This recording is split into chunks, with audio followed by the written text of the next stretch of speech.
कभी सोचा है, क्या पेड़ भी अल्लाह को सजदा करते हैं? क्या बेजुबान चीजें भी नबी की पहचान रखती हैं? ये कहानी उस मोजिज़े की है जिसने न सिर्फ इंसानों को बल्कि पेड़ों को भी सिखाया कि मोहब्बत ए रसूल क्या होती है। मक्का की वादी में एक दिन नबी मक्का की वादी में तशरीफ लाए। आपके आसपास कुछ काफिर लोग थे जो हमेशा आपकी नबूवत पर शक करते और ताने मारते रहते। उन्होंने कहा, अगर तुम वाकई अल्लाह के रसूल हो तो हमें कोई निशानी दिखाओ।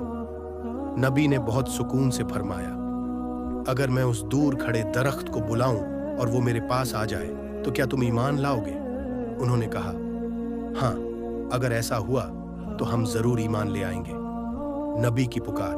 नबी ने अपने मुबारक हाथ उठाए और बहुत नरमी से फरमाया, आजा, अल्लाह के हुक्म से मेरे पास आजा। बस इतना कहना था कि वो दरख्त जो दूर रेत के टीलों के बीच खड़ा था हल्का हल्का हिलने लगा। उसकी जड़ें जमीन से निकलने लगी, पत्ते झूमने लगे और पूरा दरख्त जैसे किसी आवाज को सुन रहा हो। धीरे धीरे वो दरख्त जमीन पर अपने जड़ों के साथ चलने लगा। हर शाख से सुबहान अल्लाह की आवाज आती थी। लोग हैरान रह गए। पहली बार उन्होंने देखा था कि एक पेड़ भी चल सकता है, सिर्फ नबी की पुकार पर। दरख्त का सजदा। जब दरख्त नबी के पास पहुंचा तो वो ठहर गया और झुककर सजदा किया। फिर उस दरख्त से आवाज आई, अस्सलामु अलैक या रसूल अल्लाह, मैं गवाही देता हूं कि आप अल्लाह के सच्चे रसूल हैं। वो लम्हा इतना नूरानी था कि लोगों के रोंगटे खड़े हो गए। किसी के हाथ कांप रहे थे, किसी की आंखों से आंसू बह निकले। हकीकत सामने थी। नबी ने फरमाया, अब अपने जगह लौट जा। दरख्त ने फिर सजदा किया और जिस रास्ते से आया था उसी रास्ते लौट गया।